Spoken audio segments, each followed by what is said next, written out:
We need good governance on this continent. We need good politics on this continent. Because frankly speaking, Loretta, I came to this place not to be in a normal World Economic Forum, but to sound a stridency that what we are seeing in our respective countries is not going to be wished away. Collectively, the countries of North Africa have unemployment at 25%. So if you just look at the averages, in almost every major economy, a quarter of the population are people who cannot find a job. And so what we are going to do this afternoon is move beyond the statistics and ask, how do we remedy the situation? Because the time for talking is over. It is now time to find solutions. If there's anybody who really knows what young people are feeling on the ground, it's you. Can you tell us about the sentiment on the ground? Thank you very much, Loretta. I think that the first thing to do is to acknowledge what you started off with about South Africa and what we've seen on the streets. I think that there has to be a very distinct session for us to discuss the issues of our collaboration as Africans. The reality of what we saw in South Africa is too sordid for it to be a mere conversation by the way. This is the issue. We cannot have Africa Continental Free Trade Agreement, and yet we have a situation where there's black on black violence in this country. So I do hope that we're going to go beyond the marginal conversations of it and get to the heart of the matter of what kind of integrated Africa we want to drive forward. So that's number one. Number two is to the issue that we've come to discuss about promising the future. What does the future look like as we see it going forward? The future is the fourth industrial revolution, and that which will come immediately after it. So we're talking of an Africa and young people who are going to be thrown, and in fact already thrown, into a future that's made up of the AIs of this world, artificial intelligence, the robotics, Internet of Things. They are in the world and ecosystem where it is about blockchain technologies and all the machine learning and the algorithms and things that are totally way off the kind of education that we are offering them. So we are talking about a pool of people. You said 12 million do enter the labor market every year. I need you to know that only 10% of the 12 million would find anything that is defined as decent jobs, according to ILO. Now, if only 10% would find those jobs, and we've got this 90% that are on the margins of society, that is the issue of governance for us. We must look at the failure of governance to actually have the right kinds of policies that lead to growth. The growth that is diversified, the growth that is inclusive. And at the heart of this is what kind of education system, what kind of skills are we emphasizing, what kind of economic opportunities. You know, the great issue for us is that we have seen that if a sector actually gets the right kinds of policies, telecommunication, it changes slightly the structure of the African economy. We have understood that. So what is it about our wacky politics on this continent that's making us have people who are comfortable enough to watch the growth of the number of people that are on the margins of economic possibilities? That's the conversation. And I think that at the heart of it is that politics trumps economy on our continent, and that's a dangerous thing. So I'd like you to just spell it out very briefly.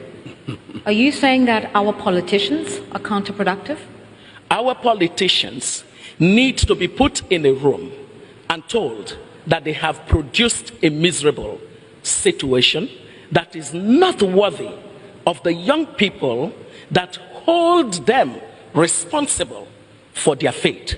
It is not a good thing, and I believe that the conversation about our politics has to be a conversation around the quality of politics that we play on our continent. You know, there are two economies in this country, and it was never going to be sustainable. That's what we're saying. There are two economies traveling on their respective tracks and somehow never meeting. And the real challenge is that political expediency is keeping your politicians from taking the right kinds of measures that are necessary to make this economy as productive and competitive as it should be. The opportunities are incredible. There's so much to leverage on. What is it that we know grows economies and expands opportunities? We know that if you have the sound policies, you're good. We know that if you have strong institutions and regulatory systems, you're good. We know that if you invest effectively and efficiently in the public goods that represent basic services delivery to citizens and to business, you're good. We know these three things. We know that economies that are enviable today, which used to be lower in GDP per capita compared to South Africa, take a China. A China went from where it was less than $1 trillion of GDP to $14 trillion of GDP. For goodness sake, we know that just embracing the basic principles of the markets and allowing the markets to set the incentive for the business. And by the way, my dear, you should get it right now. The business elite and the political elite will be in trouble in this continent. If you want to say it's not our business to talk to the government, that's a bit of a Jim, you got to modify, you know, because what the continent is in need of is a sense of urgency. This feeling that we have comfort and we have relative comfort and we can manage to navigate it, it's not going to last for long. I'm staying with we you. all must use our voice. We need good governance on this continent. We need good politics on this continent. Because frankly speaking, Loretta, I came to this place not to be in a normal World Economic Forum, but to sound a stridency that what we are seeing in our respective countries is not going to be wished away. I want to stay with you. I want to stay with you because it's not just South Africa that's in trouble right now. Look at my country. Exactly. And in fact, there's a UN report, but it's a bit of an old report, but nonetheless still valid. It found that 40% of young people who had joined rebel movements, militant groups, or criminal gangs, 40% of those young recruits said they did it because they had no jobs. When you are idle, when you're unemployed, you get swayed. Yes. So how much more of a problem are we going to experience? We're going to experience much more of it until we fix it. Problems are not,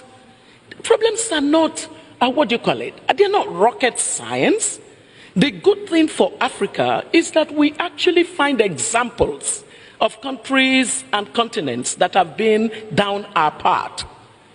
But what did it take to solve it? We now understand some critical factors that go together to create growth. In all our conversation, I want us to take one thing away. We're not going to find band-aids as solutions because they don't last. We need real structural change.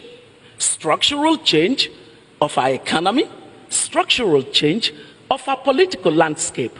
And so what it means is we have to be more deliberate and intentional about what we're seeing on our streets. And we're not being that. You know what we're being? We're having good, normal situation conversations. Yeah. And that's very unhealthy because that's like playing the ostrich. Yeah. The young people that are out there are very angry. Yeah. Extremely angry. And they do not in any way differentiate between you, Loretta, me, and the billionaire Jimovia. The fact that you have any opportunity at all on the continent means that you are in trouble. So what we therefore must avert our minds to is, how do we expand the opportunities? If you looked at all the sectors of comparative advantage for Africa, why is it that we have failed to take the very tough measures of the kinds of policies that would jumpstart those sectors? That's where the opportunities will come from. But what gets in the way? Bad politics. Our politicians live for themselves. Let's call a spade, not an agricultural implement. We have a problem of politics on our continent. We have a problem of bad leadership on our continent. We should not in any way hide it any further. We must solve this problem ourselves.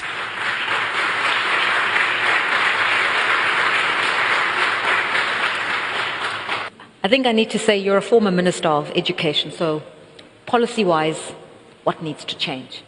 What needs to change is we need to render the very anachronistic ministries of education redundant.